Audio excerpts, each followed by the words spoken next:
He couldn't believe his eyes. On a casual date, Millionaire stunned as ex-wife is found lying on the bed. "Hi, my beautiful family. Welcome back to Mr. Peter Stories.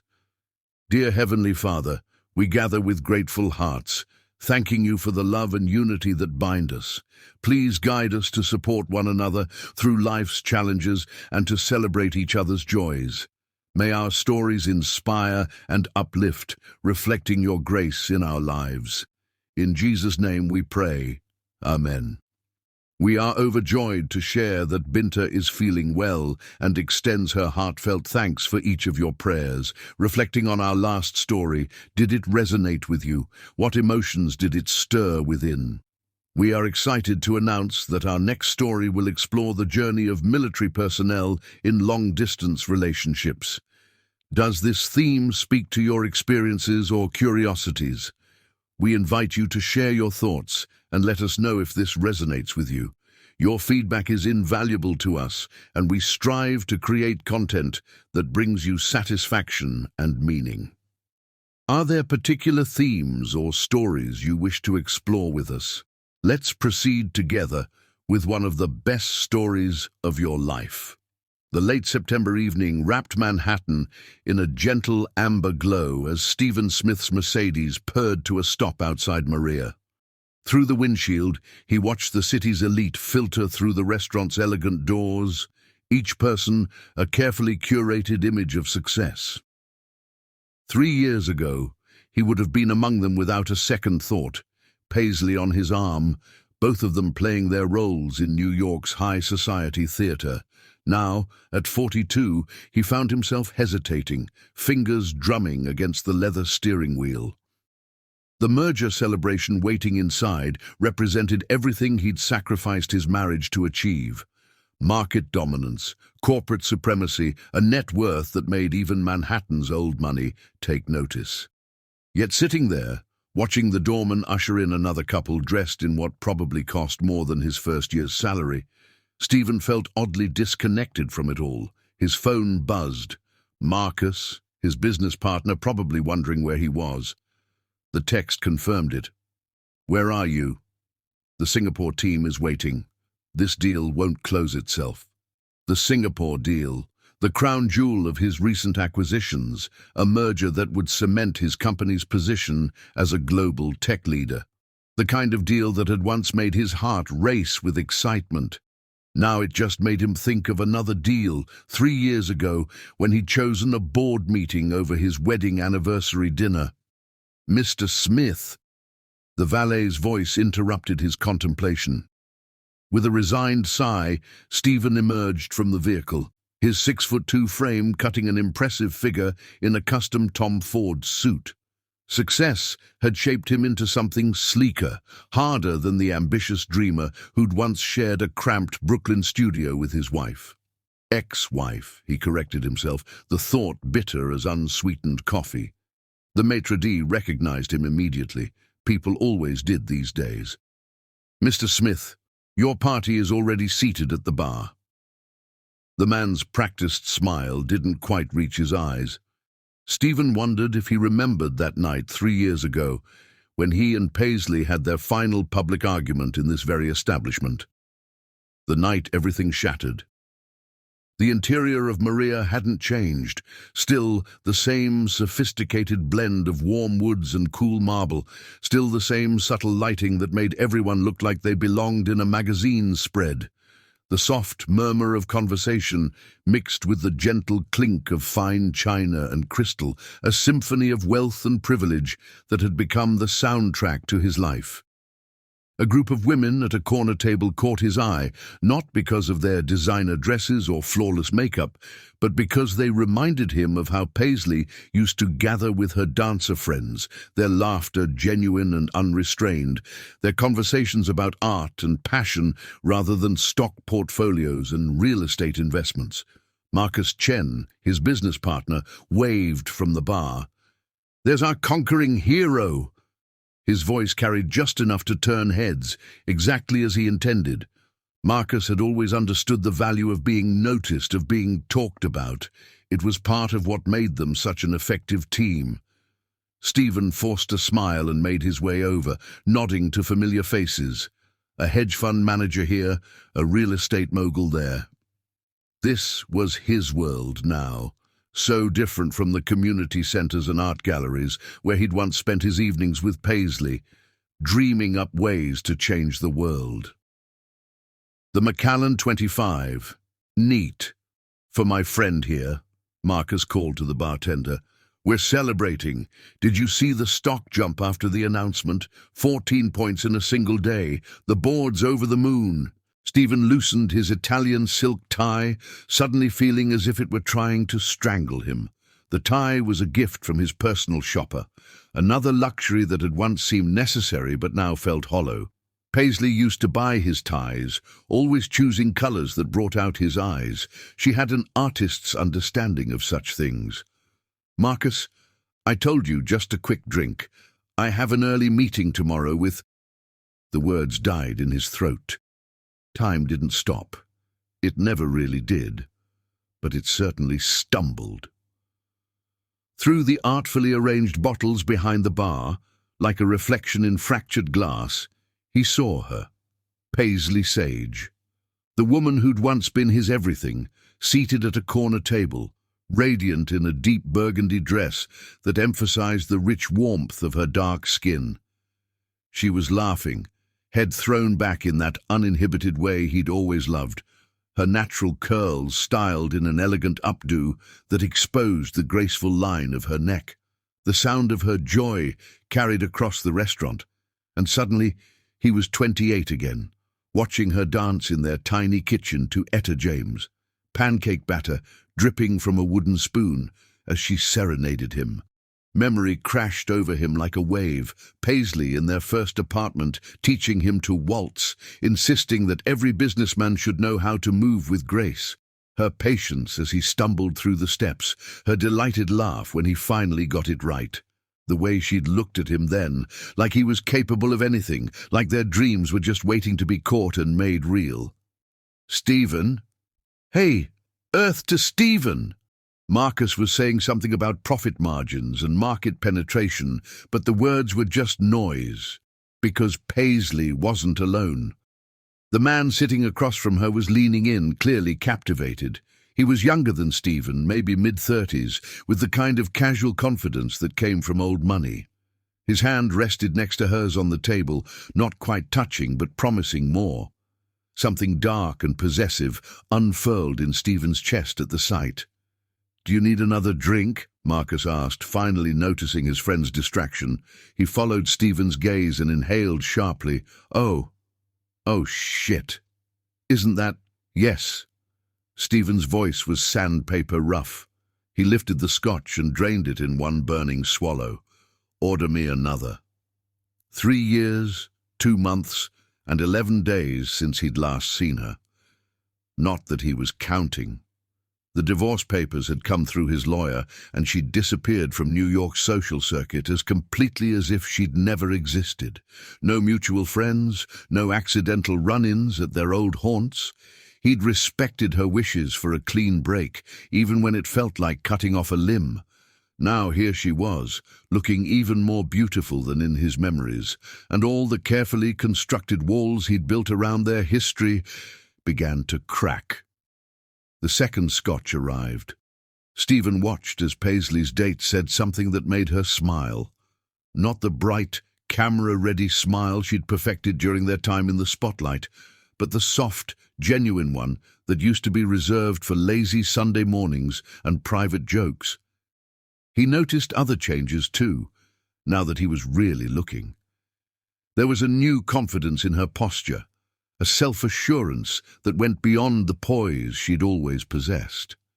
She'd grown into herself these past 3 years, while he'd been growing into his bank account.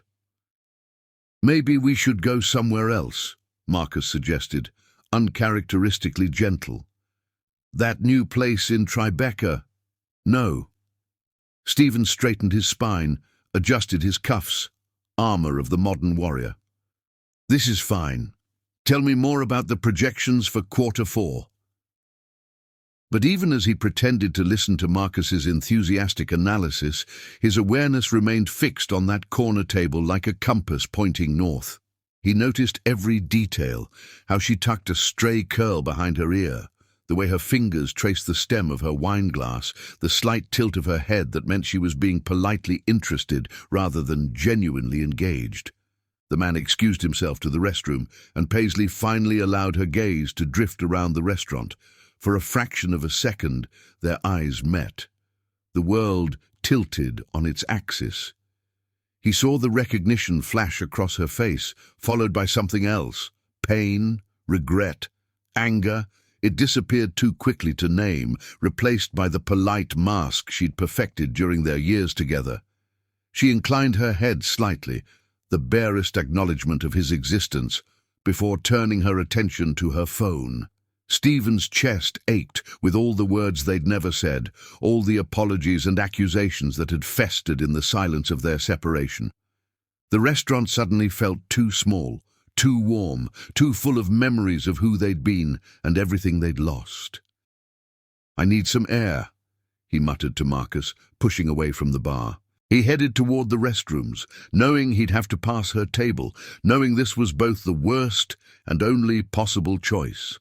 The soft notes of her perfume, still the same after all these years, reached him first. Then he was alongside her table, close enough to see the slight tremor in her hands as she set down her phone. Their eyes met again, and this time neither looked away. For a moment, they were stripped of all their carefully constructed defenses. Not the successful business mogul and the renowned dance instructor, but simply Stephen and Paisley, two people who had once known every secret corner of each other's hearts.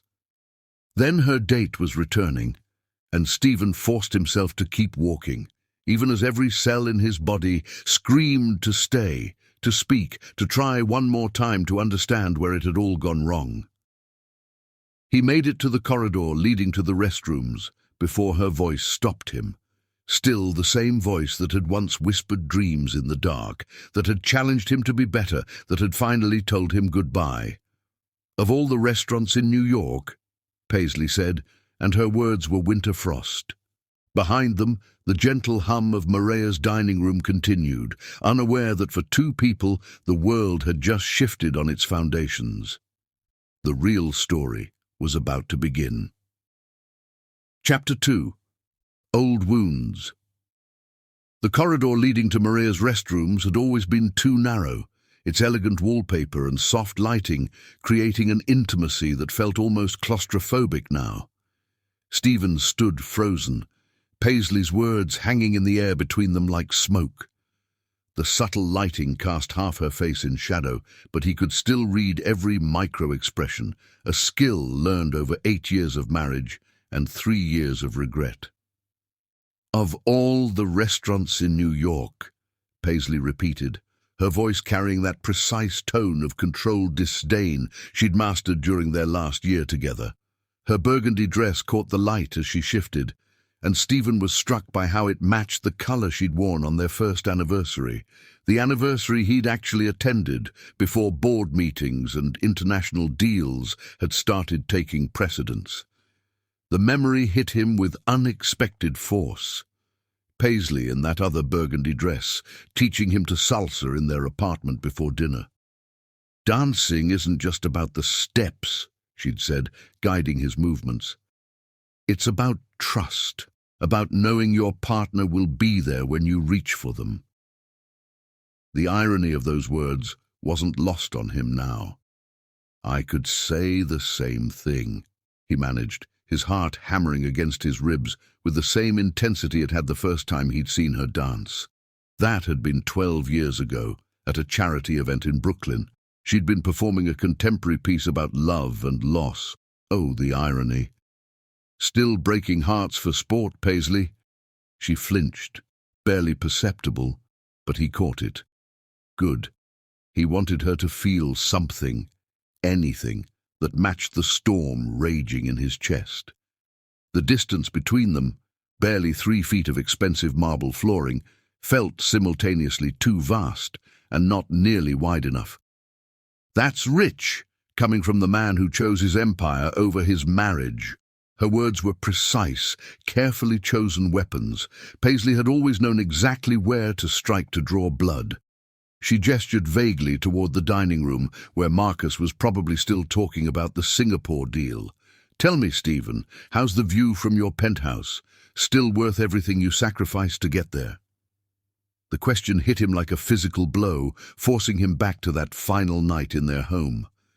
She'd been packing, her movements sharp and angry, while he stood in the doorway pleading with her to be reasonable. The memory of her tears, of the way her hands had shaken as she folded their wedding photos into bubble wrap, still haunted his dreams. "I chose us," he growled, stepping closer. His cologne mingled with her perfume, jasmine and vanilla, still the same after all these years. Every decision, every late night, every deal, it was all for our future. "You're the one who couldn't handle the pressure of being a power couple." Paisley's laugh was bitter chocolate, dark and complex.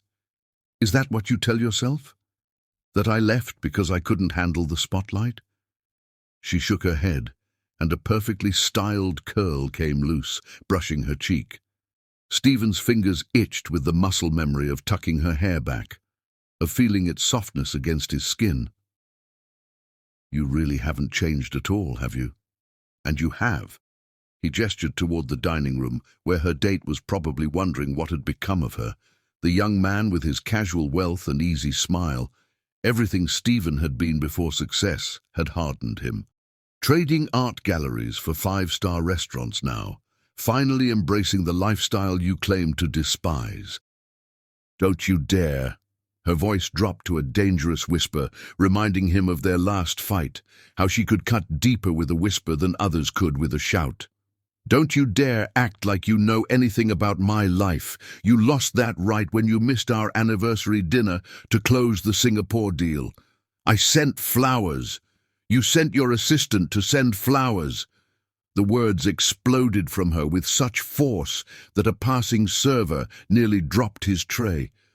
The young man scurried past them, clearly sensing the electric tension in the air. Paisley immediately composed herself, smoothing non-existent wrinkles from her dress. When she spoke again, her voice was steady, but her hands were trembling.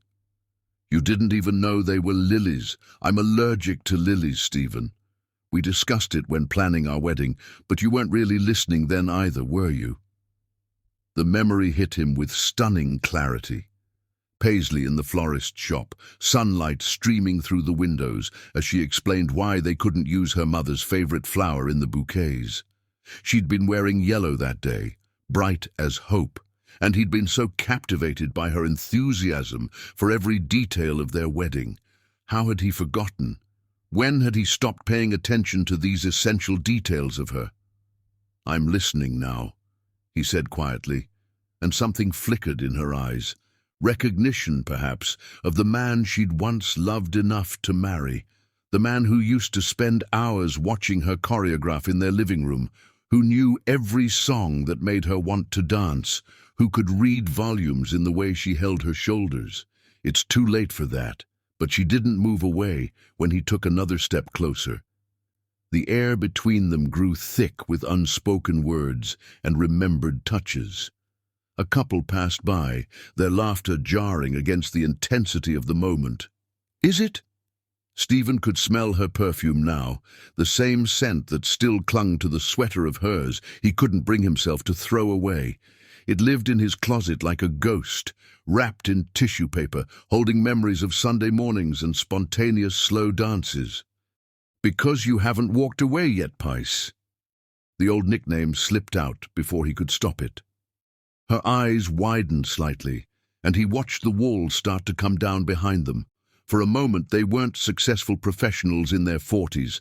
They were that young couple in Brooklyn again, full of dreams and desire and absolute certainty that their love could conquer anything. "Don't," she whispered, but she swayed slightly toward him, muscle memory betraying her resolve. Her eyes dropped to his tie, the blue one she'd given him years ago, claiming it brought out the warmth in his eyes. He wondered if she recognized it, if she remembered buying it from that tiny shop in the village. We're not those people anymore, aren't we? He reached out, slowly enough that she could have moved away, and brushed that errant curl behind her ear. His fingers grazed her skin, and he felt her sharp intake of breath. The contact sent electricity through his veins, awakening every dormant memory of them. Because right now, looking at you, I feel exactly like that guy who fell in love with a dancer who could see straight through his bullshit. You weren't bullshit then, Paisley said softly, and the past tense hung heavy between them. Her eyes met his, full of a sadness that made his chest ache. You were real. Ambitious, yes, but you wanted to change things, to make a difference. We were going to revolutionize arts education, remember? Build programs in underserved communities. Use your business acumen for something meaningful. We can still. Mr. Smith, Marcus's voice carried down the corridor, shattering the moment like crystal on marble. The clients are here. They're asking for you specifically. Stephen didn't turn around, keeping his eyes fixed on Paisley's face, memorizing the play of light and shadow across her features, the way her lashes cast delicate shadows on her cheeks, how her lower lip trembled slightly with suppressed emotion. Give me a minute. They're not the type of people who wait, Stephen. There was warning in Marcus's tone, another multi-million-dollar deal hanging in the balance, another choice between business and personal life. The bitter irony of the moment wasn't lost on either of them. Paisley's smile was sad as she stepped back, recreating the careful distance between them. The mask of polite indifference slipped back into place, but not before he caught the flash of old pain in her eyes. Some things never change, do they? Paisley, wait! Your empire needs you, Stephen. She straightened her spine, once again the polished professional he'd glimpsed through the bar's bottles. Her voice carried the weight of 3 years of separation, of countless missed opportunities and broken promises. And my date is probably wondering if I've fallen in. Is it serious? The question escaped before he could stop it, raw with an emotion he hadn't allowed himself to feel since she left. With him? She paused, one hand on the door handle. Something complex passed across her face. Regret, perhaps, or resignation. You know what's funny? That's exactly the kind of thing you never asked about us. How serious I was about my dreams, my work, my needs. She shook her head, and this time the loose curl went unnoticed.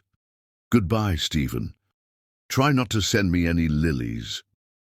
She pushed through the door before he could respond, leaving him alone in the corridor with the ghost of her perfume and the weight of 1,000 things left unsaid.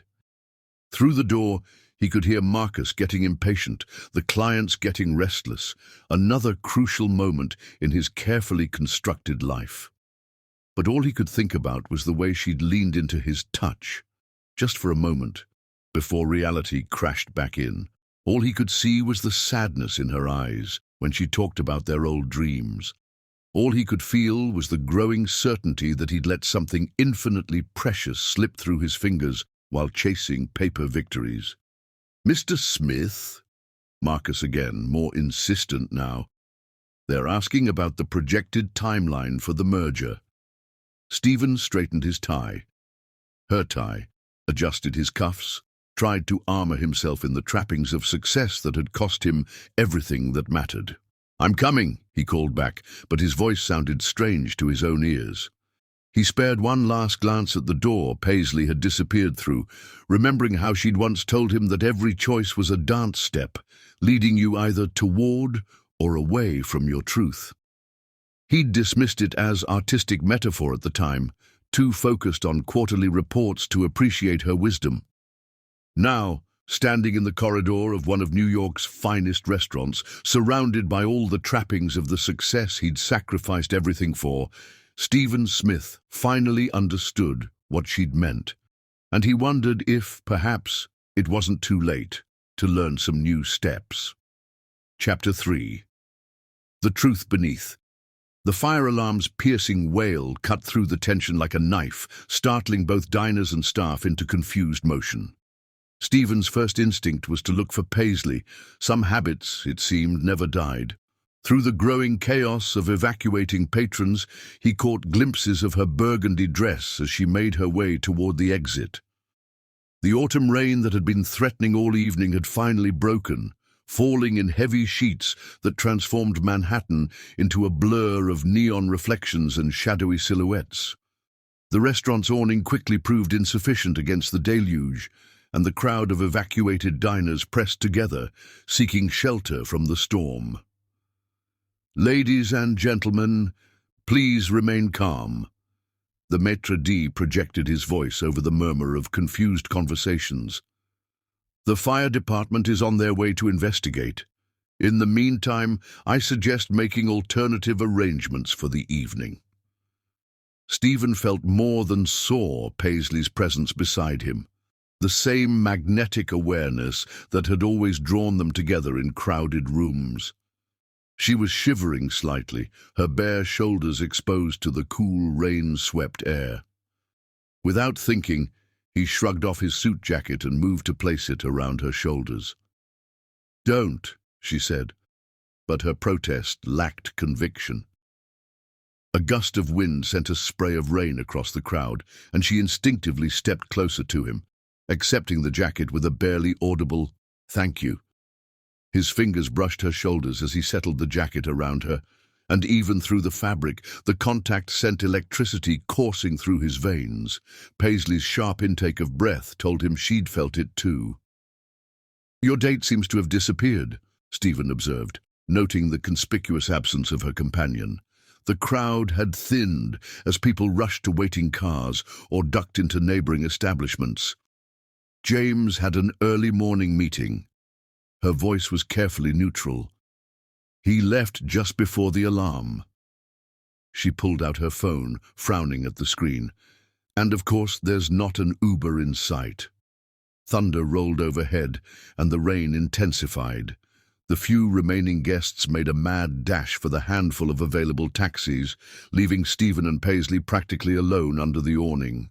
The situation felt surreal, like one of those dreams where the world conspires to force you to face the very thing you've been avoiding. "My car's in the garage around the corner," Stephen offered, watching raindrops catch in her eyelashes. "I can drive you home." That's not a good idea. But she was looking at her phone again, scrolling through options that didn't exist. Another crash of thunder, closer this time.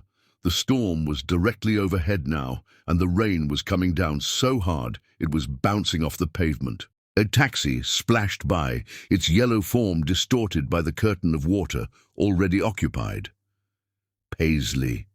She looked up at the sound of her name, and for a moment neither of them breathed. "Let me drive you home." Before she could respond, a firefighter approached them, his reflective gear gleaming in the streetlights. "Sorry, folks, but you'll need to clear the area. We've detected a gas leak in the building." They found themselves being herded away from the relative shelter of the awning, out into the full force of the storm. Paisley cursed softly as her heels slipped on the wet pavement, and Stephen's arm went around her waist automatically, steadying her. She didn't pull away. "Fine," she conceded, pressing closer as another gust of wind drove the rain sideways. "But I'm giving the driver directions." It took Stephen a moment to realize she thought he meant to call a car service. "I wasn't kidding about my car being in the garage," he said, guiding them toward the corner. "Some of us still prefer to drive ourselves." She shot him a look that he couldn't quite interpret. "You always did like to be in control."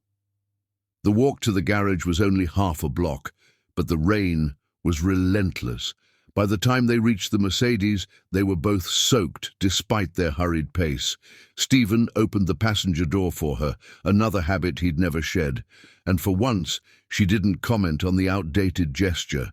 Inside the car, the air felt thick with memory. How many times had they shared comfortable silences in vehicles just like this one? How many late-night drives through the city, planning their future? How many stolen moments in parking garages, unable to keep their hands off each other. Stephen started the engine, and the soft leather seats began to warm. Paisley was trying to wring water from her hair without ruining her updo, and the familiar gesture made his chest ache. He'd loved watching her get ready for events, loved the transformation from his laid-back wife to sophisticated socialite, and back again. "You're staring," she said without looking at him. "You're beautiful." The words escaped before he could catch them, honest in a way they hadn't been with each other in years. Paisley's hands stilled in her hair. "Stephen, just an observation." He put the car in drive, pulling out of the garage into the storm-dark streets. "Where am I heading?" She gave an address on the Upper West Side, not far from their old apartment. The one they'd bought when his first company went public, before the penthouse, before everything changed. He wondered if that was deliberate or just coincidence. Traffic was snarled due to the weather, transforming what should have been a 15-minute drive into something much longer. They sat in comfortable silence for a while, watching the wipers battle the endless rain until Paisley spoke. "You never understood," she said softly, staring straight ahead. "I didn't leave because of your success." She turned to look at him then, and in the passing streetlights he could see the tears she was fighting back. "I left because you stopped seeing me." The words hit him like a physical blow. "I saw you every day." "No." She shook her head, and a few drops of water fell from her curls. "You saw the perfect corporate wife, the one who knew which wines to serve at dinner parties and how to charm potential investors. But you stopped seeing me, the real me, the one who wanted to teach dance to underprivileged kids, the one who needed more than just filtered water and fresh flowers delivered to an empty house." Traffic had ground to a complete halt now. Some accident ahead, invisible through the rain. In the forced stillness, her words hung between them like smoke. "I tried to give you everything," Stephen said, his knuckles white on the steering wheel. "Everything except what I actually wanted." Paisley's laugh was soft and sad. "Do you know what I remember most about our last year together? Not the fights or the lonely nights or even the day I left. I remember sitting in the garden of that ridiculous house, surrounded by all the luxury you thought would make me happy, and realizing I couldn't remember the last time we'd really talked. Not about business or social obligations or your latest acquisition, really talked, like we used to in that cramped Brooklyn studio, planning how we were going to change the world." Thunder rolled overhead, but neither of them noticed. The car had become its own universe, containing only their truths and the rain. "We were going to start arts programs in underserved schools," Stephen remembered. "Use my business connections to secure funding, your expertise to develop the curriculum. You promised to set up a foundation." There was no accusation in her voice now, just a bone-deep weariness. "What happened to those dreams, Stephen? When did they stop being enough?" He wanted to defend himself, to explain about market pressures and board expectations and the constant need to grow, expand, acquire. But sitting here, watching rain transform the city into watercolor smudges, those reasons felt hollow. "I thought I was building something for us," he said finally. "A legacy, security, everything my parents never had." "I never needed security." Paisley turned in her seat to face him fully. "I needed my partner, the man who used to sit through every dance recital, who learned all my students' names, who got excited about grant proposals and community outreach programs." Her voice caught. "I needed the man who saw me." Traffic began to inch forward again, but Stephen hardly noticed. His mind was racing through memories, re-examining them through the lens of her words. How many times had she tried to tell him this? How many conversations had he missed while checking emails or taking calls? "The foundation paperwork was on your desk," she continued quietly. The day I left. 3 months of research, proposals, budgets, everything we needed to start making those dreams reality. It was my anniversary gift to you. She looked out the window, but he could see her reflection in the glass. You never even opened it. The revelation hit him like a physical blow. He remembered the manila envelope, remembered setting it aside for later because he was in the middle of the Singapore negotiations. By the time later came, she was gone. Paisley, Your turn's coming up, she interrupted, pointing to the next intersection. The rain had finally begun to ease, though water still ran in rivers down the windows. He made the turn automatically, mind still processing her words. They were close to her building now, a pre-war structure with elegant architecture and a doorman. The kind of place she'd always preferred over the ultra-modern buildings he gravitated toward. As he pulled up to the curb, neither of them moved to exit the car. The engine idled softly, and outside, the city continued its rain-soaked dance, unaware of the revelations happening within the Mercedes's leather-scented interior. I see you now, Stephen said finally, turning to face her. I know it's too late, but I want you to know, I see you, Paisley. I see all the mistakes I made, all the ways I failed us, and I'm sorry. She was silent for a long moment, studying his face as if searching for something. Whatever she saw there made her breath catch. It's not too late to see, she whispered. It's too late for us. But she didn't move to leave, and in the dim light of the car, with rain drumming on the roof and years of unspoken truths finally surfacing, neither of them quite believed her words. Chapter 4. Midnight Confessions. The Plaza Hotel loomed before them, its limestone facade glowing warmly despite the torrential rain. Stephen hadn't planned on ending up here. He'd intended to drop Paisley at her building and return to his empty penthouse to nurse his regrets with aged scotch. But the universe, it seemed, had other plans. A water main had burst on her street, flooding the entire block. The doorman, apologetic but firm, informed them that the building's power was out and wouldn't be restored until morning. Paisley's apartment, 20 floors up, was inaccessible without elevators. I can't believe this, Paisley muttered, watching emergency vehicles splash through the growing pool of water. She was still wearing his suit jacket, her arms wrapped tightly around herself as if holding something precious inside. Stephen's phone buzzed, a severe weather alert warning of continued flooding throughout Manhattan. More streets were being closed by the minute. The thought of navigating back downtown through the deluge was less than appealing.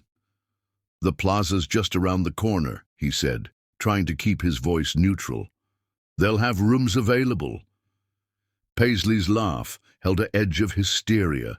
Of course you'd suggest the plaza. Heaven forbid we stay somewhere merely expensive, instead of extravagant. Would you prefer to sleep in the car? She glanced at the leather seats, then at the worsening storm outside. Fine, but separate rooms. The universe, however, wasn't finished with its manipulation of their evening. The plaza's elegant lobby was crowded with other stranded New Yorkers, all seeking refuge from the storm. The clerk's expression was apologetic as she explained that they had exactly one room left. You've got to be kidding me, Paisley said, but there was more resignation than anger in her voice. She was exhausted. Stephen could see it in the slight slump of her shoulders, the way she leaned almost imperceptibly against the marble check-in counter. We'll take it, he said, sliding his credit card across the counter before she could object. The room was on the 9th floor, with a view of Central Park that was currently obscured by sheets of rain. It was a suite, thankfully, with a separate sitting area that could serve as a second bedroom. Neither of them commented on this convenient feature as they entered. I'll take the sofa, Stephen said immediately, heading off any awkward negotiations. Paisley nodded, then gestured to her rain-soaked dress. I don't suppose you packed any spare clothes while planning this elaborate scheme to get me alone. The teasing tone in her voice surprised him. It was almost playful, reminiscent of their early days together. Afraid not, but I'm sure the hotel shop can provide something suitable, even at this hour. 20 minutes later, they were both dressed in ridiculously overpriced Plaza Hotel branded loungewear. Paisley had managed to save her hair, though she'd given up on the elegant updo in favor of letting her natural curls fall loose around her shoulders. The sight made Stephen's heart skip. She looked younger somehow, more like the woman he'd fallen in love with than the polished socialite she'd become. "Remember our first apartment?" he asked, pouring them both a drink from the room's well-stocked bar. The scotch was excellent. He wouldn't have expected anything less from the Plaza. That cramped studio in Brooklyn, when you still had dreams instead of quarterly targets. The words were sharp, but her eyes had softened as she accepted the glass. She curled up in one of the plush armchairs, feet tucked underneath her like she used to do during their late-night conversations. "I still have dreams," Stephen protested, settling into the chair opposite her. Outside, thunder rolled across the city, but in here the storm felt distant, creating a cocoon of intimacy around them. "Do you?" Paisley took a sip of her scotch, studying him over the rim of the glass. "What are they now? Another merger? A bigger penthouse? More zeros in your bank account? You're not being fair." "No." She set her glass down with deliberate care. "Tell me then, Stephen. Tell me your dreams. And please spare me the corporate vision statement version." He was silent for a long moment, watching the play of lamplight on the amber liquid in his glass. "I dream about fixing my mistakes," he said finally. "About being the man you thought I could be, instead of the man I became." The honesty in his voice seemed to catch her off guard. She looked away, but not before he caught the shimmer of tears in her eyes. "When did we lose our way?" she whispered, more to herself than to him. "It wasn't supposed to be like this. We had such big plans. We did." Stephen leaned forward, elbows on his knees. "Do you remember that night on the roof of our building, when we stayed up until sunrise, planning how we were going to change the world?" A small smile touched her lips. "You were going to use your business skills for good, not evil, build something meaningful instead of just profitable. And you were going to revolutionize arts education, make dance accessible to kids who couldn't afford private lessons." He paused, watching her expression carefully. "Are you still teaching?" "Yes." Some of the tension left her shoulders as she talked about her work. "I have a studio now, actually. Small, but it's mine. We offer scholarships to promising students who couldn't otherwise afford training." "That's amazing, Pies." The old nickname slipped out again, but this time she didn't flinch. "You did it. You made your dream happen." "Part of it." She twisted her empty glass between her fingers. "But it could be so much more. There's such a need out there, Stephen. Kids with incredible talent and no way to develop it. Schools cutting arts programs left and right. Sometimes I feel like I'm trying to empty the ocean with a teaspoon." The passion in her voice struck him like a physical blow. This was what he'd missed, what he'd ignored in favor of spreadsheets and stock prices. This fire, this genuine desire to make a difference. "Let me help," he said impulsively. Paisley's eyes narrowed. "I don't need your charity." "It's not charity." He set his glass down and moved to perch on the coffee table in front of her chair, close enough to catch the lingering scent of her perfume. "It's partnership, like we planned. Your vision, my resources. Stephen." There was warning in her tone, but also something else. Longing, maybe. Or hope. "Just listen. We could set up a proper foundation, fund arts programs in schools across the city, build a real performing arts center for underprivileged youth. Everything we talked about that night on the roof. Until the next big deal comes along. The words were bitter, but her voice trembled slightly. Until board meetings and quarterly reports take priority again? No. He reached for her hand before he could stop himself, and she didn't pull away. I mean it, Paisley. I've built my empire, made my fortune. What's the point of all of it if I'm not doing something worthwhile with it? Her fingers were cold against his palm, and he rubbed them gently, automatically, the way he used to do before performances when she was nervous. The familiar gesture seemed to break something loose in her. I found the foundation paperwork, she said quietly. After I left, it was still on your desk, unopened under a stack of acquisition reports. The shame of that revelation burned in his chest. I know. I found it too late. Read every word of it that night, sitting in our empty house, realizing everything I'd thrown away. A tear escaped, rolling down her cheek. Stephen reached up with his free hand to brush it away, and suddenly they were too close, the air between them charged with memory and possibility. I won't make the same mistakes again, he whispered. You can't promise that. But she didn't move away when his hand cupped her cheek. No, he agreed, but I can promise to try, to listen, to see you, really see you, the way I should have all along. Thunder crashed outside, closer now, and the lights flickered once before steadying. Paisley's free hand came up to cover his, where it rested against her face. We're not the same people anymore, she said, but her voice lacked conviction. Maybe that's not a bad thing. His thumb traced her cheekbone, and he felt her shiver. Maybe we needed to become who we are now to understand what we had then. Stephen. His name was barely a breath on her lips. Tell me to stop, he murmured, leaning closer. Tell me this isn't what you want, and I'll go sleep on the sofa and never mention this again.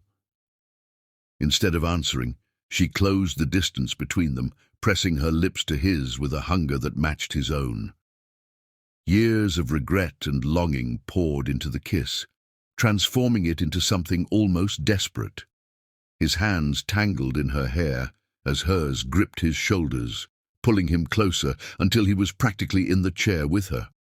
When they finally broke apart, both breathing heavily, the storm outside seemed to mirror the turbulence within.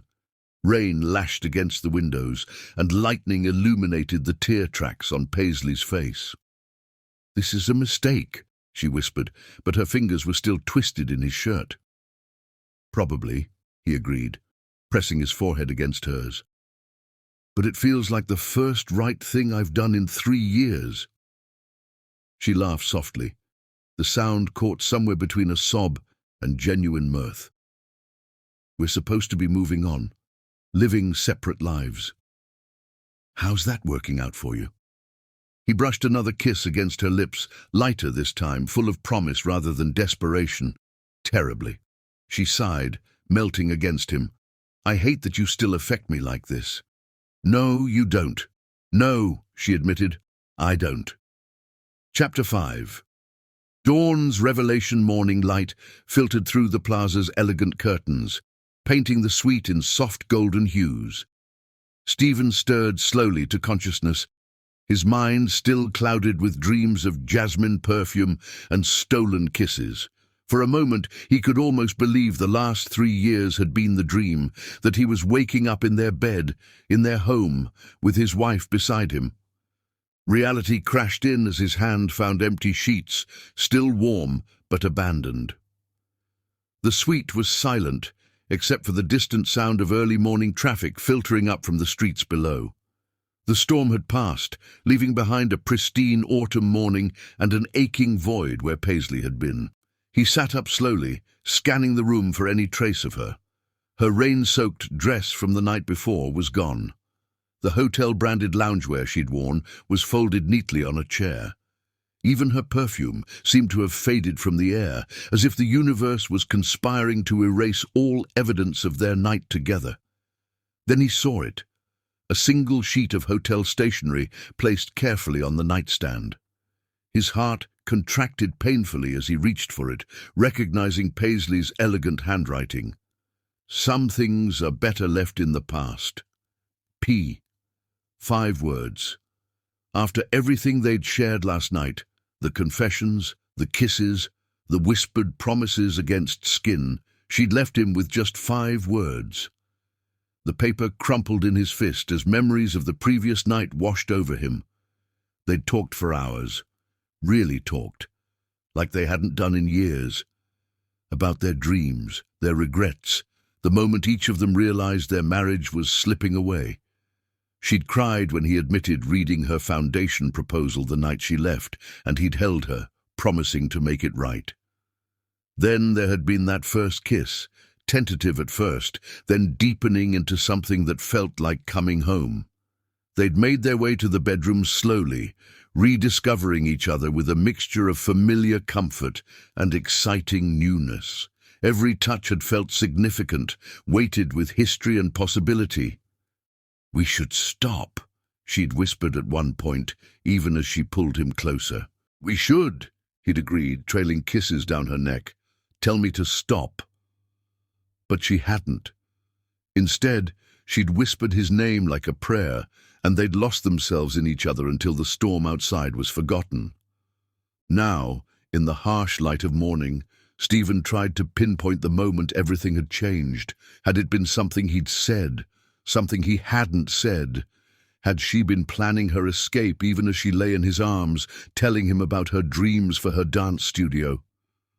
He threw back the covers and strode to the window, needing to move, to think, to understand. The city sprawled below, already humming with morning activity. Somewhere out there, Paisley was probably already back in her apartment, maybe even getting ready for her first dance class of the day. Was she thinking about him? Regretting last night? Or worse, dismissing it entirely? His phone lay charging on the desk, and he reached for it automatically, scrolling to her name in his contacts. His thumb hovered over the call button, but what would he say? "Come back? I miss you?" 5 words isn't enough of a goodbye. A memory surfaced. Paisley in the early days of their marriage, teaching him to waltz in their tiny Brooklyn living room. "Dancing isn't just about the steps," she'd said, guiding his movements. "It's about trust, about knowing your partner will be there when you reach for them." He'd failed at that once before, letting work and ambition draw him away, until she couldn't trust him to be there when she reached out. Could he blame her for protecting herself now? The crumpled note felt like it was burning a hole in his palm. He smoothed it out carefully, studying each perfectly formed letter as if they might reveal some hidden meaning. The paper still held a trace of her perfume, and the scent hit him like a physical blow. Some things are better left in the past. But which things? Their mistakes, their marriage, or just this one night of vulnerability and reconnection? A knock at the door startled him from his thoughts. For a wild moment, his heart leaped. Had she come back? But it was just housekeeping, a cheerful voice calling out to ask if he needed anything. "No," he called back, his voice rougher than he'd expected. "Nothing. Nothing except answers. Nothing except another chance. Nothing except the woman who'd walked away from him twice now, each time taking a larger piece of his heart with her." He showered and dressed mechanically, his mind racing through possible next steps. He could go to her studio. He'd memorized the address when she'd mentioned it last night. But wouldn't that just prove she was right to leave? That he was still the same controlling man who thought he could fix everything with money and determination? His phone buzzed with a message from Marcus. "Board meeting in an hour. The Singapore team is waiting for your decision on the merger." The irony wasn't lost on him. Once again, business was calling at exactly the wrong moment. Once again, he had to choose between his corporate obligations and his personal life. Stephen stared at the message for a long moment, then began to type, "Reschedule the meeting. Something more important has come up." His finger hovered over the send button as doubt crept in. What if he was reading too much into last night? What if Paisley had truly meant those 5 words, that their connection, their love, their shared dreams were all better left in the past? But then he remembered the way she'd looked at him when he'd talked about helping with her foundation. The hope that had flickered in her eyes before caution had shuttered it away. The way she'd melted into his embrace, as if her body remembered, even when her mind was telling her to be careful. The sheet of hotel stationery caught his eye again, and suddenly he saw something he'd missed before. On the back, barely visible, was an impression from her pen pressing too hard. The beginning of another note she'd apparently decided not to leave. He held the paper up to the light, trying to make out the words, "I want to believe." 3 words she hadn't meant him to see, but they changed everything. She wanted to believe. In him, in them, in the possibility of second chances. His phone buzzed again. Marcus, probably wondering why he hadn't responded. Stephen ignored it, his mind already shifting into strategic mode. If Paisley wanted to believe, he would give her reasons to, not with grand gestures or expensive gifts. Those were the tools of his old self. The man who thought he could buy happiness. No, this time he would show her with actions, with commitment, with proof that he'd learned from his mistakes. He pulled out his laptop and began to type, not a corporate merger proposal, but a new kind of business plan, one that would combine his financial expertise with her artistic vision. A real foundation, structured to support arts education across the city. Everything they'd dreamed about on that rooftop years ago, but better because now he had the resources to make it happen. This wasn't about winning her back, or at least not just about that. It was about becoming the man he should have been all along, the man who could be worthy of her trust again. The sun had fully risen now, bathing the room in bright morning light. Stephen gathered his things, tucking Paisley's note carefully into his wallet. Let her think she'd left things in the past. He was already planning for the future. Chapter 6. The Chase. Stephen threw himself into finding Paisley, not through his usual network of connections or private investigators. Those belonged to the old him, the man who thought money could solve every problem. Instead, he chose to retrace their history, visiting the places that had meant something to them, the moments that had shaped their love story. His first stop was the Dancing Bean, the small coffee shop in Brooklyn where they'd first met. She'd been working there part-time while building her dance career, and he'd been a regular customer, more interested in the barista's smile than the coffee. The shop had changed hands several times since then, but the worn wooden floors still creaked in the same places. "You just missed her," the elderly owner said, after Stephen explained who he was looking for. "She comes in every Tuesday morning, says the coffee reminds her of something she lost." The words hit him like a physical blow.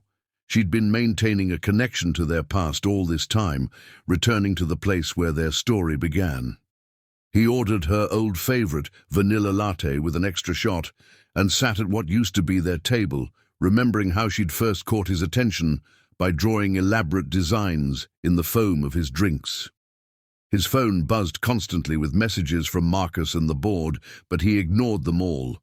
For the first time in years, he was focusing on something more important than quarterly reports and stock prices. The community center was his next stop, the one where Paisley had taught her first dance classes. The building looked smaller than he remembered, its brick facade weathered by time and neglect. But as soon as he stepped inside, the memories flooded back.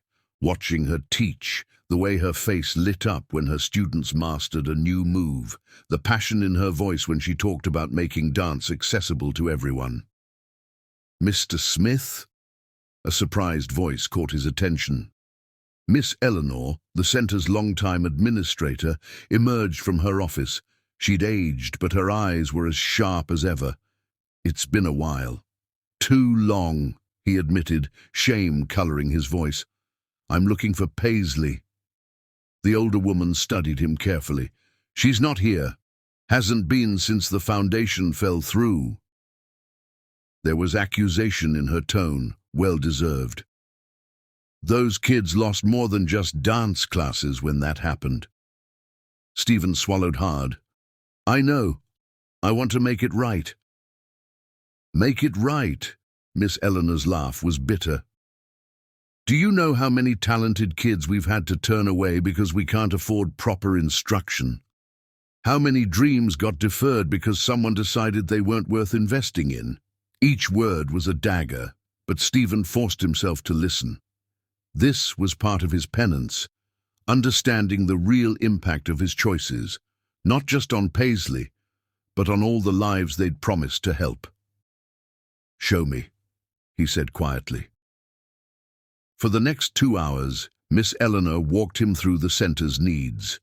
The leaking roof, the outdated heating system, the worn-out dance floors that were becoming dangerous. She showed him folders full of applications from children who wanted to learn but couldn't afford even the modest fees the center charged. Paisley used to pay for some of them herself, Miss Eleanor mentioned casually, watching his reaction. Still does when she can afford it, even after everything she couldn't bear to see talent go to waste. That was so typically Paisley, still fighting for her dreams, even without the resources she should have had. Still trying to make a difference, one student at a time. Stephen pulled out his checkbook, but Miss Eleanor held up a hand. We don't need your guilt money, Mr. Smith. These kids need commitment, consistency. Someone who won't disappear when things get tough. You're right. He tucked the checkbook away. Which is why I'm not just writing a check. I'm rebuilding the foundation, properly this time. Full funding for arts education, scholarships, facility improvements. Everything Paisley originally planned, but bigger. Because you want to win her back. Because she was right. Stephen ran a hand through his hair, emotion making his voice rough. About everything. About what matters. About using success for something meaningful. I lost sight of that. But I see it now. Miss Eleanor's expression softened slightly. She's teaching at Studio 23 on West 54th Street. Tuesday and Thursday evenings advanced contemporary class. Thank you. Stephen turned to leave, then paused. The foundation paperwork. Would you still have a copy? Third drawer of the filing cabinet, right where she left it 3 years ago. The manila envelope was dusty but intact. Inside, Stephen found page after page of Paisley's vision, detailed plans for programs, budgets, curriculum outlines. She'd thought of everything, from transportation for students who couldn't afford subway fare to practice clothes for those who couldn't buy their own. He took the papers back to his office, ignoring the pile of merger documents on his desk. For hours, he immersed himself in Paisley's dream, updating budgets, expanding scope, making notes about potential corporate partnerships that could help sustain the programs long term. The sun was setting when his secretary buzzed him. Mr. Smith, the board is asking about the Singapore deal. They need an answer by morning. Stephen looked at the 2 sets of documents on his desk, the merger that would add millions to his company's value, and Paisley's carefully crafted plans to change young lives through dance. The choice felt symbolic somehow, a test of whether he'd really learned anything. Tell them I'm passing on the deal, he said firmly. And Clara, clear my schedule for the next month. I have a different project that needs my full attention. He worked late into the night, fueled by coffee and determination. By morning, he had a complete proposal, not just for reviving Paisley's foundation, but for creating a full-fledged performing arts center. The budget was 3 times what she'd originally planned, but he knew the resources were there. They always had been. He'd just been using them for the wrong things. Studio 23 turned out to be a converted warehouse space, all exposed brick and high windows. Stephen arrived early, watching from the doorway as Paisley led her advanced class through a complex routine. She moved with the same grace he remembered, but there was something different about her now. A strength that hadn't been there before, born of surviving heartbreak and rebuilding herself. One of her students spotted him and whispered something, causing Paisley to turn. Their eyes met across the studio, and for a moment, everything else faded away. Then she turned back to her class, professional mask firmly in place. "That's all for today, everyone. Remember to work on those transitions for next week." The students filed out, some glancing curiously between their teacher and the man in the expensive suit who was so obviously out of place in their bohemian studio. Soon, they were alone. "If you're here about last night," Paisley began, but Stephen cut her off. "I'm here about 3 years ago." He held up the manila envelope. "I finally read your proposal, all of it, and I have some ideas I'd like to discuss." Chapter 7. Hidden Truths. At the community center, Stephen discovered why Paisley had really left. The revelation came not through his corporate connections or private investigators, but through a chance conversation with one of her former students, now an instructor herself. "I remember the day everything changed," Maria said, running her hand along the bar in the practice room. Miss Paisley had been so excited about the foundation, she'd been working late every night, fine-tuning the proposals, making sure everything was perfect. Then one morning, she came in looking like she'd seen a ghost. Stephen leaned against the mirrored wall, his reflection showing the strain of the past few days. "What happened?" "Someone from your company called. Not you, one of your executives. Told her the foundation project had been shelved during the restructuring, said it wasn't economically viable at the time." Maria's voice held old anger. She found out through a stranger that her dream was dead, that her own husband hadn't even bothered to tell her himself.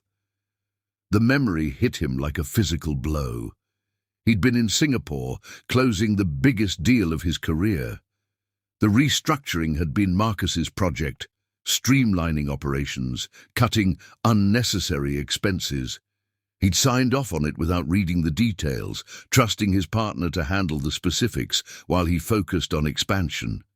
"I never knew," he whispered, but the words sounded hollow even to his own ears. "That's the problem, isn't it?" Maria's smile was sad. "You never knew because you never asked. You were too busy building your empire to notice you were losing your queen." She pulled a key from her pocket and walked to a storage closet in the corner. Inside, stacked neatly on metal shelves, were dozens of boxes labeled Foundation Proposals, 2022. "She made copies for every board member," Maria explained, pulling out one of the folders. "Wanted to make sure everyone understood the vision. Most of them never even opened them." Stephen took the folder with trembling hands. Inside was a complete business plan, not just for dance classes, but for a comprehensive arts education program. There were budget projections, staffing plans, curriculum outlines, even architectural drawings for studio renovations. "This must have taken months," he said, flipping through the pages. "Almost a year." Maria watched him closely. "She worked on it every night after classes, said it was going to be her anniversary gift to you, proof that she could be both an artist and a businesswoman, that she understood your world." The irony was bitter. While Paisley had been learning about profit margins and ROI projections, he'd been pushing her further away, dismissing her hobby as something that couldn't possibly compete with his corporate ambitions. "There's more," Maria said quietly. She pulled another box from the shelf, this one unlabeled. Inside were hundreds of letters from students, parents, community members, all supporting the foundation, sharing stories of how arts education had changed their lives, begging for the opportunity to help others have the same chance. She was building a movement, Stephen realized, not just a foundation. "Now you're getting it." Maria handed him a particularly worn envelope. "This one's special. You should read it."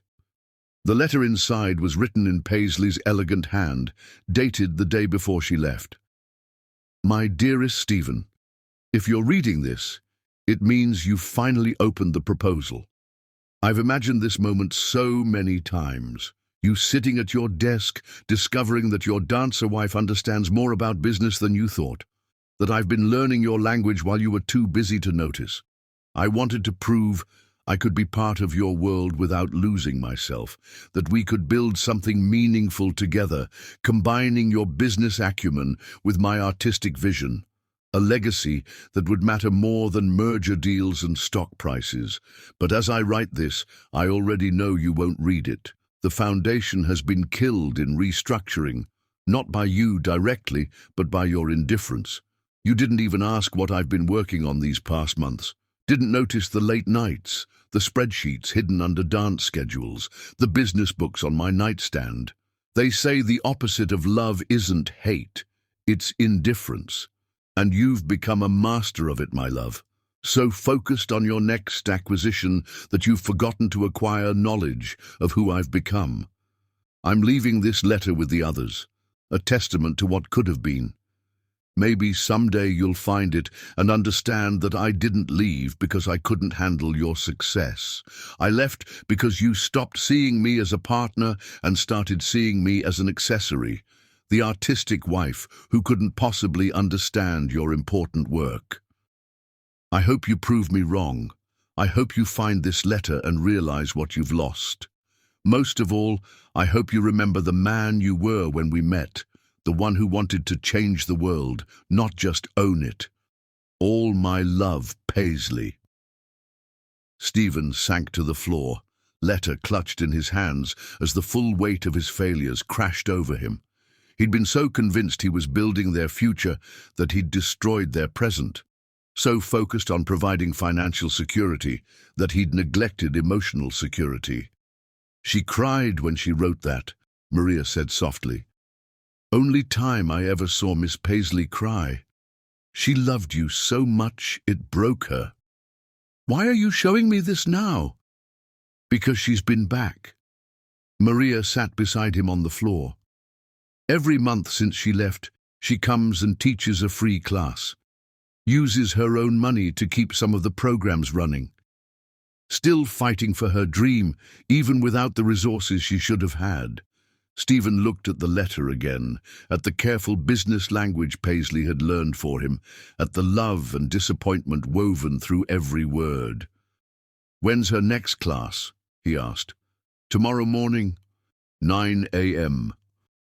Maria stood, brushing dust from her pants. Don't waste this chance, Mr. Smith. She deserves better than another empty promise. Stephen stayed in the storage room long after Maria left, reading through the boxes of letters, absorbing the scope of what Paisley had tried to create. Each page revealed another facet of her brilliance, another proof of how badly he'd underestimated her. His phone buzzed. Marcus, probably with more questions about the Singapore deal. Stephen ignored it, too engrossed in a budget projection that somehow managed to be both practical and visionary. Paisley had thought of everything, from scholarship programs to community outreach initiatives. The foundation hadn't failed because it wasn't viable. It had failed because he'd been too blind to see its value, too arrogant to believe his wife could create something worthy of his attention. Dawn was breaking by the time he finished reading. His suit was dusty, his eyes were burning, but his mind was clearer than it had been in years. He knew what he had to do, not just to win Paisley back, but to become worthy of her trust again. Chapter 8. The Confrontation. He found her at their old Brooklyn apartment building, now renovated into luxury condos. The autumn sun was setting behind the Manhattan skyline, painting the brick facade in shades of gold and amber that reminded him of their first year there, when everything had seemed possible. Paisley stood on the steps, keys in hand, frozen in the act of entering the building. She'd clearly come here for the same reason he had, to remember, to understand, to find answers in the place where their story had truly begun. You should have told me about the foundation, Stephen said, watching her shoulders tense at the sound of his voice. About all of it. She turned slowly, her expression carefully neutral. Would it have mattered? The Stephen I married would have never let it happen in the first place. You're right. He took a step closer, manila folder clutched in his hand like a lifeline. The Stephen you married would have been in that storage room with you, building the dream together, not sitting in a boardroom in Singapore while strangers dismantled it. Surprise flickered across her face. You found the letters. Maria showed me everything. Another step closer. The proposals, the community support, the curriculum plans, most importantly, your letter. Paisley's composure cracked slightly. That was private. It was honest. Stephen climbed the first step, maintaining the distance she seemed to need. More honest than we've been with each other in years. You learned business for me, while I was forgetting how to speak the language of us. Don't. Her voice wavered. Don't try to turn this into some romantic revelation. You had 3 years to look in that storage room. 3 years to ask questions, to wonder why I really left. I know. He climbed another step. I was a coward. It was easier to believe you left because you couldn't handle my success than to face the truth, that I'd failed you completely. The setting sun caught the tears in her eyes, making them sparkle like diamonds. Stop. No. Another step. They were almost at eye level now. You deserve to hear this. You deserved to hear it 3 years ago, but I was too caught up in my own importance to see what was right in front of me. And what was that? The words were barely a whisper. A woman who loved me enough to learn a whole new world, while I was forgetting to appreciate hers. He held up the folder. These numbers, Paisley, they're brilliant. The structure, the projections, the risk management. You didn't just create a charity proposal, you built a sustainable business model for arts education. She looked away, but not before he caught the flash of pride in her eyes. I had a good teacher, all those dinner parties where you talked business strategy. I was listening, while I stopped listening to you. Stephen's voice was rough with emotion. I've spent the last 3 days reading everything you wrote. Everything you planned. You saw possibilities I missed completely, ways to use corporate success for actual good. It doesn't matter now. But she didn't move away when he climbed the final step, bringing them face to face. Doesn't it? He pulled a document from his briefcase. This is the deed to the Riverside Warehouse complex. Prime real estate, recently acquired in a merger. The board wanted to convert it to luxury apartments. Paisley's eyes widened as she looked at the plans he'd drawn up. This is your performing arts center. Everything you designed in those proposals, but bigger. State-of-the-art studios, theater space, classrooms, room for both professional companies and community programs. I don't understand.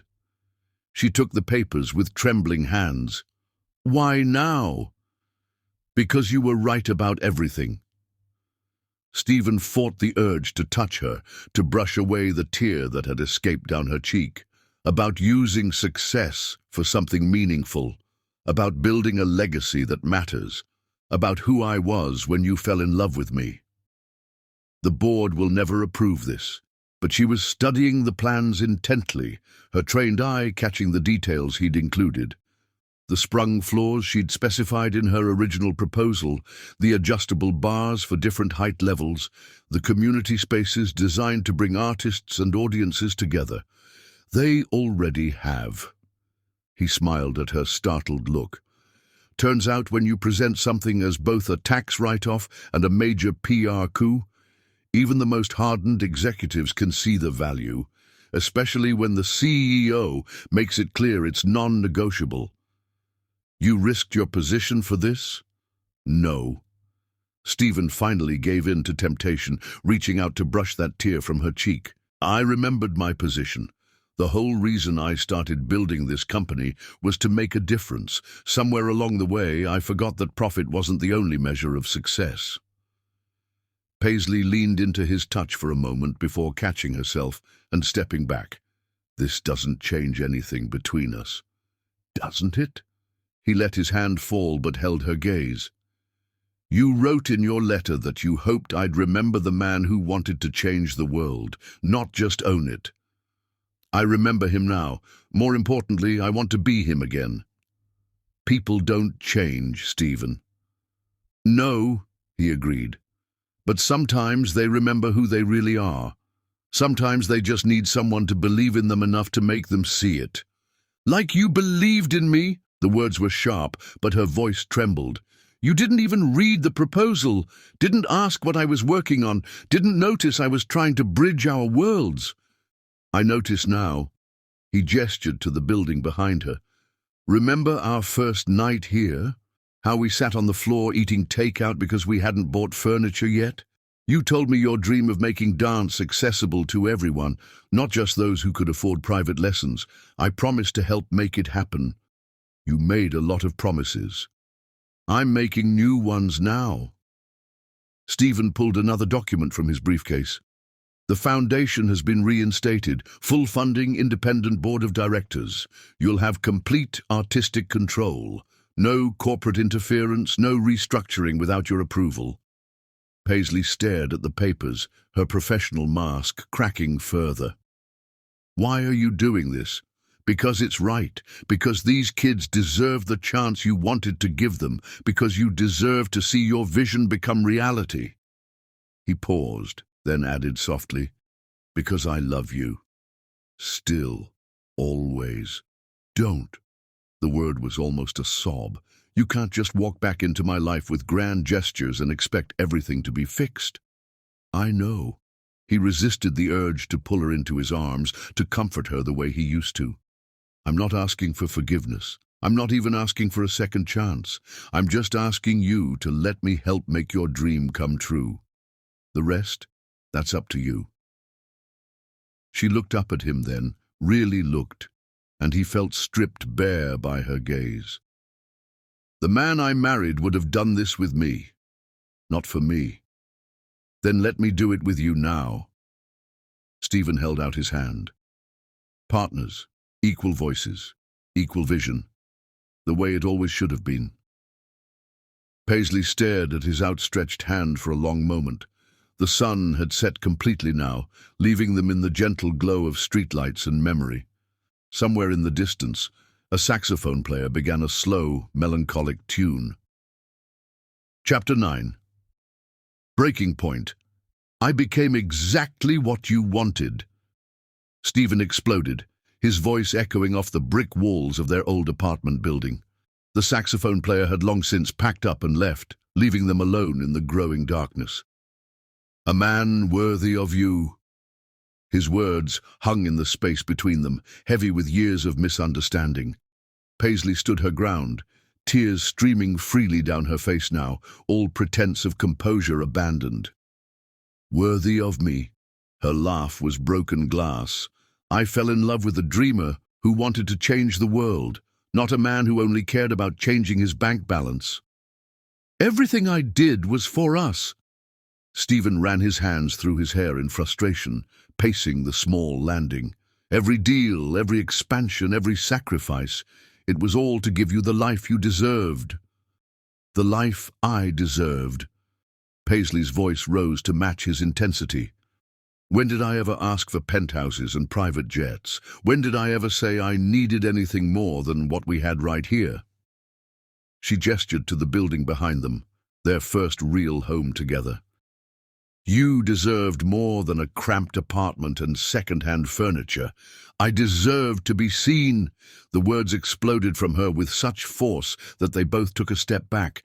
I deserved a partner who remembered our anniversary without his assistant reminding him, who came to my performances without checking his phone every 5 minutes, who asked about my dreams instead of assuming he knew what was best for me. The truth of her words hit him like physical blows. Each accusation stripped away another layer of his carefully constructed justifications, leaving him raw and exposed. Do you know what I remember most about our last year together? Paisley's voice had dropped to a whisper, somehow more devastating than her shouts. Not the empty bed or the missed dinners or even the foundation being killed. I remember sitting in that ridiculous penthouse, surrounded by everything money could buy, and realizing I couldn't remember the last time you really looked at me. "I'm looking now," Stephen said softly, taking a step toward her. "I see you, Paisley. I see everything I missed, everything I took for granted." "No." She held up a hand to stop his approach. "You see what you lost. There's a difference. Then help me understand." He gestured to the foundation papers still clutched in her hand. "Show me who you are now. Let me learn you again, the way I should have all along." "Why?" The question seemed to catch in her throat. "So you can disappear into another merger the moment things get difficult.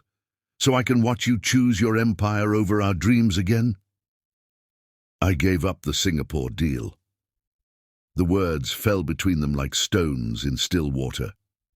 "Walked away from the biggest merger in company history because I finally understood what matters." Paisley's eyes widened slightly. "You what?" "The board's probably drafting my resignation as we speak." He laughed, but there was no bitterness in it. "Turns out, when you publicly declare that your company's priorities need to shift from profit margins to community impact, shareholders get nervous." "You're going to lose everything you built." She said it like a fact, not a question. "No." Stephen took another step closer, and this time she didn't back away. "I'm going to build something better, something real, with or without the company's support." "What are you saying?" "I'm saying I've got enough personal wealth to fund the foundation myself. To build the Performing Arts Center, establish the scholarship programs, create everything you dreamed of. It won't be easy. We'll be starting from scratch, fighting uphill against the corporate world I used to rule. But isn't that what we always wanted? To make real change, not just talk about it?" "We?" Paisley's voice caught on the word. "There is no we anymore, Stephen. You made sure of that. Then why are you still here?" He gestured to the darkened street around them. "Why did you come to our old building tonight? Why have you been teaching free classes at the community center all these years?" "Because someone had to keep the dream alive." The words seemed to burst from her against her will. "Because those kids deserved better than broken promises and corporate restructuring. Because I couldn't bear to watch another talented dancer give up because they couldn't afford proper training." "And you think I could?" Stephen closed the distance between them, close enough to see the tears clinging to her lashes. "You think I don't hate myself for letting it all fall apart? For betraying not just you, but everything we believed in?" "Stop." But she didn't move away. "You can't fix this with grand gestures and emotional speeches." "I'm not trying to fix it." He reached out slowly, giving her time to pull away, and brushed a tear from her cheek. "I'm trying to start over. To be the partner you deserved the first time around. The man who saw you, really saw you, and wanted to change the world by your side. That man disappeared into boardrooms and business class lounges a long time ago." "No." Stephen's hand cupped her face gently. "He just lost his way.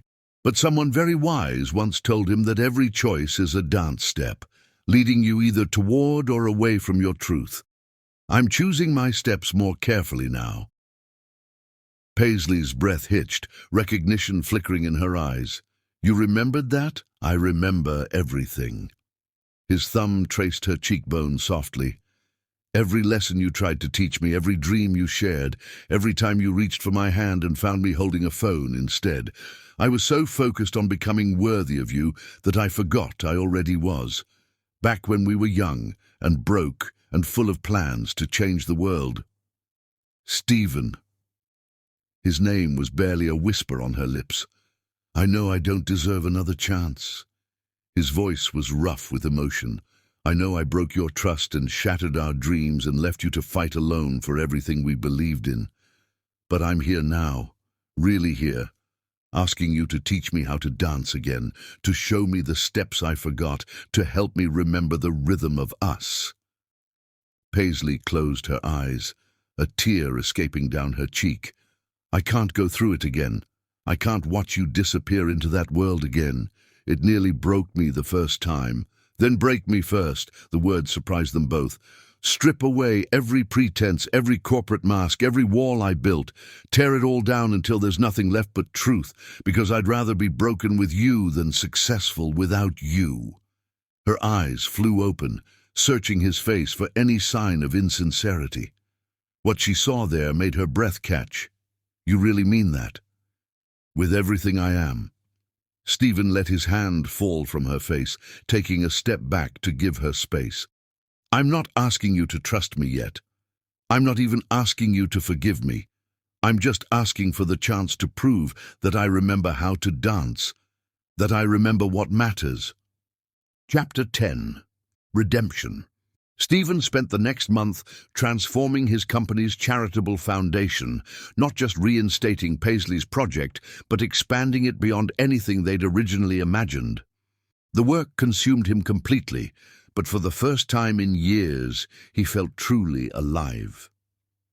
Each morning began at the community center, working alongside Miss Eleanor to identify immediate needs and long-term goals. He learned every student's name, just as Paisley used to do, and watched them dance with the same raw talent she'd always seen in them. "You're different," Miss Eleanor observed one morning, finding him helping to repair the ancient sound system. His Italian suit was gathering dust, but he didn't seem to notice. "More like the young man who used to sit in the back of the room, watching Paisley teach with stars in his eyes." "I'm remembering who I was," Stephen replied, testing the speakers. "Who I'm supposed to be." The transformation of his corporate image was equally dramatic. The press had a field day with headlines like "Tech Mogul Trades Profits for Pirouettes" and "Wall Street Wonder Goes Non-Profit." His board of directors was in constant crisis mode, watching their stock price fluctuate with each new announcement.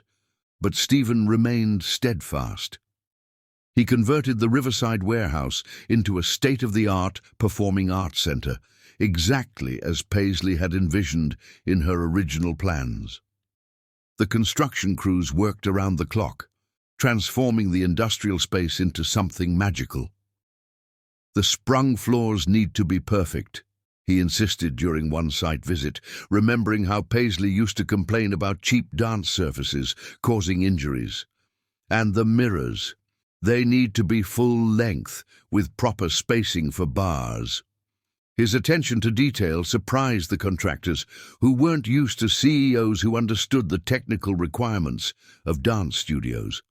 But Stephen had absorbed every word of Paisley's proposals, every specification she'd carefully researched. The Foundation's board of directors was carefully selected, not from the corporate world, but from the arts community. Former dancers, teachers, community activists, people who understood the mission beyond its tax implications. Stephen took a seat not as chairman, but as a regular member, determined to prove he could be part of something without trying to control it. Maria joined as the Foundation's first program director, bringing years of experience and a deep understanding of the community's needs. "You know she's watching all of this," she told Stephen one day as they reviewed scholarship applications. "Word travels fast in the dance world." "I'm not doing it for show," he replied, studying a particularly moving essay from a young dancer. "I'm doing it because it's right, because these kids deserve the chance she always wanted to give them." The Foundation's first major initiative was a city-wide talent search, offering full scholarships to promising dancers from underprivileged backgrounds. The response was overwhelming. Hundreds of applications poured in, each one telling a story of passion and potential, limited only by financial constraints. Stephen read every application personally, often staying late into the night at the community center.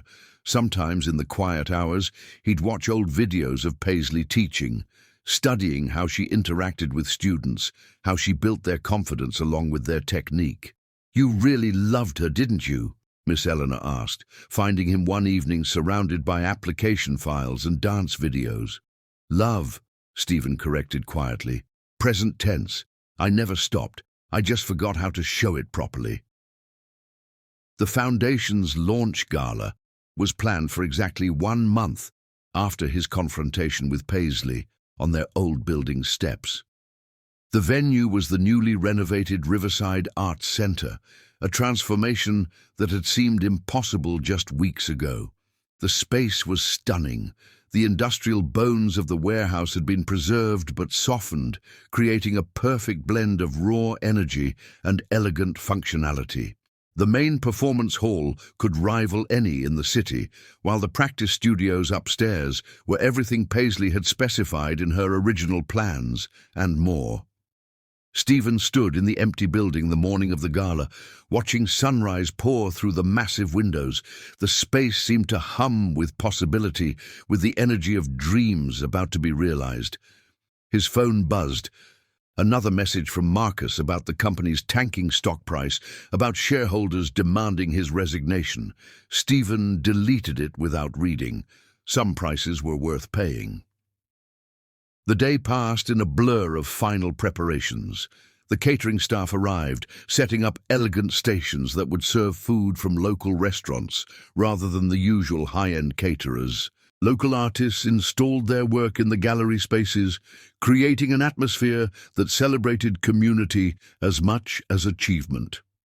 As evening approached, Stephen retreated to his office, not the corporate penthouse downtown, but a modest space in the Arts Center. He'd moved his operation here permanently, wanting to be close to the work that mattered.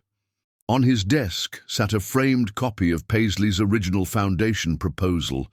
He'd had it professionally preserved, a reminder of both his greatest failure and his path to redemption. Next to it was the letter she'd left in the storage room, its words now memorized from countless readings. A knock at his door startled him from his contemplation. Maria stood there, looking elegant in a simple black dress. "It's time," she said softly. "The guests are arriving." Stephen straightened his tie, not an Italian silk one, but a simple blue one that Paisley had given him years ago. "Is she coming?" "I don't know." Maria's expression was sympathetic. "But she knows about tonight, about everything you've done this past month." The gala space was filling up as Stephen made his way downstairs. But these weren't his usual crowd of corporate executives and society figures. Instead, he saw dance teachers from across the city, community leaders, parents of scholarship recipients, artists and dreamers and believers. "Mr. Smith?" A young girl approached him shyly, wearing a dress that had clearly been carefully preserved for special occasions. I got one of the scholarships. I just wanted to say thank you." Stephen knelt down to her level, the way he'd seen Paisley do countless times. "What's your name?" "Sophia." She straightened her spine, dancer's posture already evident. "Miss Paisley was my first teacher at the community center. She told me never to give up, even when things seemed impossible." "That sounds like her." Stephen's voice was rough with emotion. "She's very wise, your Miss Paisley." "She said you used to be wise too." Sophia's innocence made the words even more powerful. "Before you forgot how to dream." Before Stephen could respond, the lights dimmed slightly, a signal that the formal program was about to begin. He made his way to the stage, heart pounding with more nervousness than he'd ever felt before any corporate presentation. The spotlight found him as he reached the microphone, but he barely noticed. His eyes were scanning the crowd, looking for one face in particular. Chapter 11. Full Circle. They met again at the gala, this time for the Foundation's launch. Paisley watched him speak about arts education with the passion she'd once known, standing in the back of the crowded performance hall. The space was everything she'd dreamed of and more, a perfect blend of functionality and beauty, just as she detailed in her proposal 3 years ago. Stephen stood at the podium, but he wasn't delivering his usual polished corporate presentation. Instead, he spoke from the heart, his voice carrying raw emotion that made her breath catch. 3 years ago, I made the biggest mistake of my life, he began, his eyes scanning the crowd. I had everything: success, wealth, and most importantly, a partner who believed in making the world better through art. But I lost sight of what mattered. I chose spreadsheets over dreams, acquisitions over passion, and in doing so, I lost not just my wife, but my own sense of purpose. The audience was silent, captivated. Paisley pressed deeper into the shadows, but she couldn't look away from him. He looked different, more like the man she'd fallen in love with than the corporate titan he'd become. This foundation isn't about redemption, Stephen continued. It's about recognition. Recognition that success means nothing if it doesn't create positive change. Recognition that true wealth isn't measured in stock prices, but in the number of lives you touch. Most importantly, recognition that sometimes the wisest person in the room is the one teaching children to dance. His voice caught slightly on the last words, and Paisley felt tears threatening. She remembered countless conversations, trying to make him understand exactly what he was saying now. Every detail of this art center came from a proposal written 3 years ago by someone who understood that art isn't a luxury, it's a necessity, someone who saw the potential in every child who couldn't afford private lessons, someone who knew that dance could change lives, build confidence, create community. The spotlight caught the tears in his eyes as he gestured to the space around them. Look around you. The sprung floors that prevent injuries, the adjustable bars that accommodate different heights. The community spaces designed to bring artists and audiences together. None of this was my vision. It all came from a dancer who learned to speak the language of business just to make her dreams understood. Paisley's hand flew to her mouth, stifling a sob. She'd spent months researching those specifications, presenting them in corporate terms she thought he'd appreciate. He'd never even looked at them, until now. Tonight we're not just launching a foundation, Stephen continued. We're fulfilling a promise that should have been kept long ago. Every scholarship, every program, every opportunity we create will carry forward the vision of someone who never stopped believing in the power of art to transform lives. He paused, and his next words were softer, more personal. Paisley, if you're here tonight, and I hope you are, I want you to know something. You were right about everything. About what success really means, about using privilege for purpose, about the importance of really seeing people. I'm sorry it took me so long to understand. The audience burst into applause, but Paisley barely heard it over the pounding of her heart. She watched as Stephen introduced the scholarship recipients, each one representing a dream she'd thought was lost forever. Young dancers from across the city took the stage, performing pieces they'd prepared for the occasion. Their talent was raw, unpolished, but beautiful in its authenticity. These were exactly the kind of students she'd wanted to reach, kids with passion and potential who just needed a chance. After the performances, as the crowd mingled and explored the new facility, Paisley found herself drawn to the practice studios upstairs. The space was eerily familiar, an exact realization of the sketches she'd included in her proposal. "You did all this?"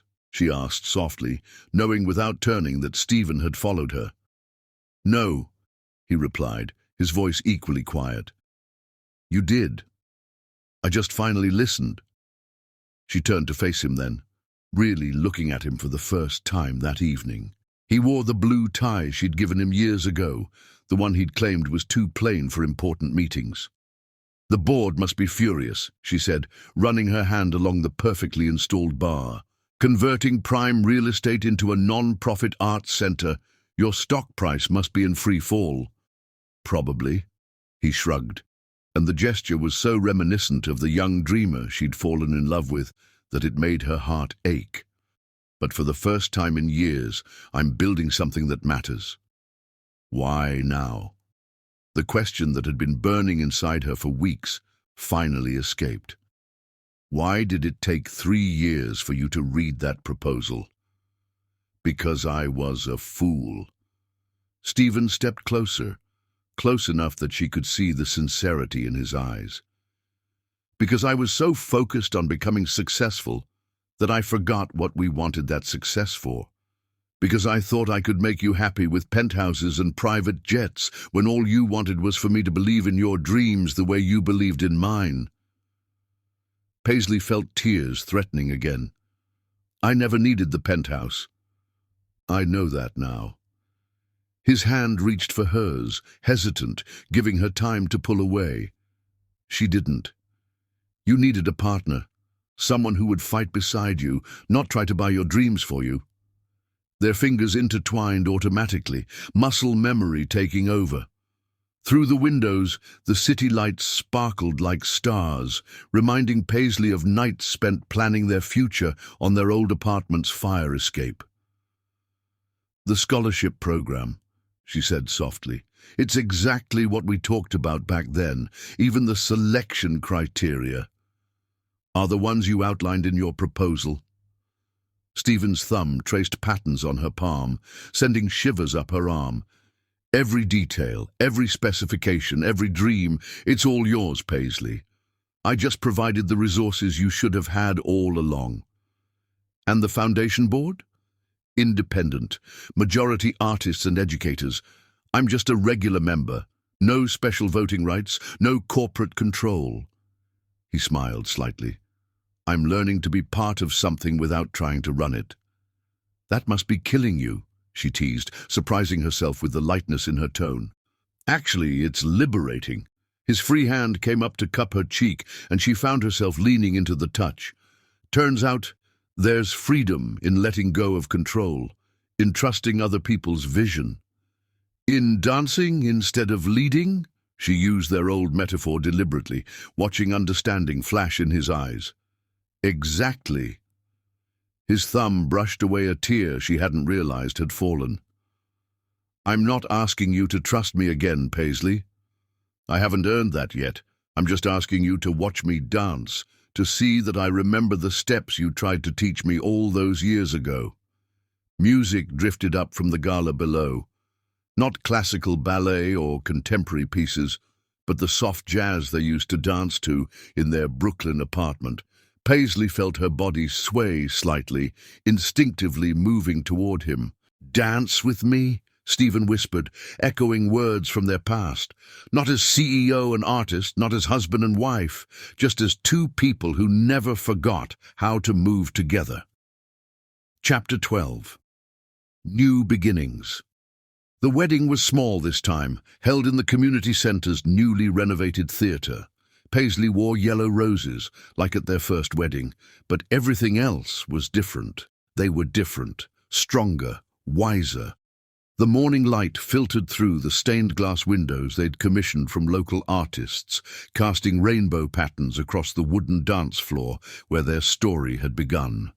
Miss Eleanor had insisted on hosting the ceremony in the same studio where they'd first met, now transformed into an intimate space filled with soft lighting and memories. The old mirrors had been preserved, silent witnesses to their journey from young dreamers to lost souls and back to each other again. Each reflection held echoes of past dance classes, of stolen glances and rediscovered truths. The guests were a perfect blend of their worlds. Stephen's corporate executives sat beside Paisley's dance students. Foundation board members mingled with community artists. This time, there was no separation, no careful division between business and art. They had finally learned to dance in harmony. Students from Paisley's classes performed a piece they'd choreographed specially for the occasion, a contemporary ballet about second chances and rediscovered dreams. The dancers moved through the space like living poetry, telling the story of love lost and found again. Stephen watched from the front row, tears in his eyes, fully present in a way he'd never been at their first wedding. Each movement spoke to him now, the language of dance no longer foreign but deeply familiar. When it was time for their vows, they didn't use traditional words. Instead, they spoke from their hearts, their promises echoing off the mirrors that had witnessed their journey. "I promise to see you," Stephen said, his voice rough with emotion. "Not just look, but really see. To notice every dream, every passion, every moment. To be present, not just in body, but in spirit. To remember that success isn't measured in stock prices or market shares, but in the dreams we dare to chase together." "I promise to believe in us," Paisley replied, squeezing his hands. Her eyes sparkled with tears and joy. "To remember that love isn't about grand gestures or perfect moments, but about choosing each other every day. About dancing together, even when the steps get complicated. About trusting that even if we stumble, we'll find our rhythm again."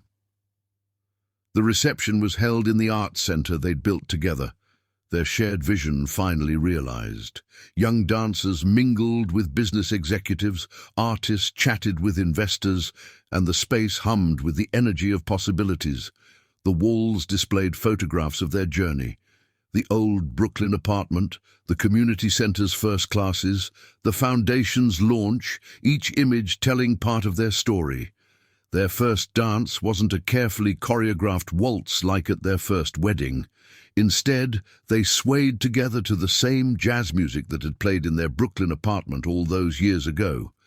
The song was "At Last" by Etta James, the same one Paisley had been singing when Stephen first realized he was in love with her. As they moved across the floor, Stephen whispered, "I see you, Paisley Sage Smith. I see your strength, your passion, your unwavering belief in the power of art to change lives. I see the woman who never gave up on her dreams, even when I forgot how to dream myself." She smiled, pressing closer. "I see you too, Stephen Smith. I always did. Even when you lost your way, I saw the man who wanted to make a difference.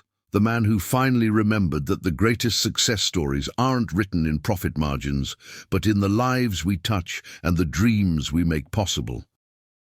Around them, their guests watched not just two people dancing, but two worlds finally finding their perfect rhythm.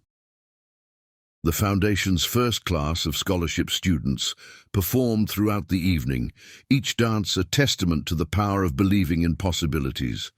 The Arts Center had become more than just a building. It was a symbol of their renewed commitment to each other and to their shared vision. Every studio, every classroom, every performance space had been designed with both their perspectives in mind. Business acumen married to artistic vision, pragmatism dancing with passion. As the evening drew to a close, they stood on the Arts Center's rooftop terrace, looking out over the city they'd both loved and lost and found again. The future stretched before them, not as a carefully plotted business plan, but as an open dance floor, ready for whatever steps they would create together. "Ready for our next adventure?" Stephen asked, wrapping his arms around her from behind. The city lights sparkled like stars, and in the distance they could hear music drifting up from the streets. Paisley leaned back against him, feeling the steady beat of his heart. "As long as we're dancing together," she replied, "I'm ready for anything. Just promise me one thing." "Anything. Promise me we'll never stop seeing each other, really seeing, not just the surface, but everything underneath. The dreams, the fears, the everyday moments that make up a life together." Stephen turned her in his arms, looking into the eyes that had captured his heart twice now. "I promise, every day, every moment, every step of the dance." And in that moment, under a sky full of stars and possibilities, they began their new beginning. Not perfect, not guaranteed, but real and raw and wonderfully their own. Because sometimes love isn't about getting it right the first time, but about having the courage to try again, to learn new steps, to find your way back to the dance that was always meant to be yours. The greatest lessons in life often come from our deepest wounds. True love isn't about perfect harmony, but about choosing to dance together through every storm. Real success isn't measured in wealth or power, but in the lives we touch and the dreams we nurture. Sometimes we must lose our way completely to find our truest path. And in the end, it's not about how many times we fall, but how many times we rise to dance again. The end. Stop. Before you go any further, how will you find me in this huge world of fake channels?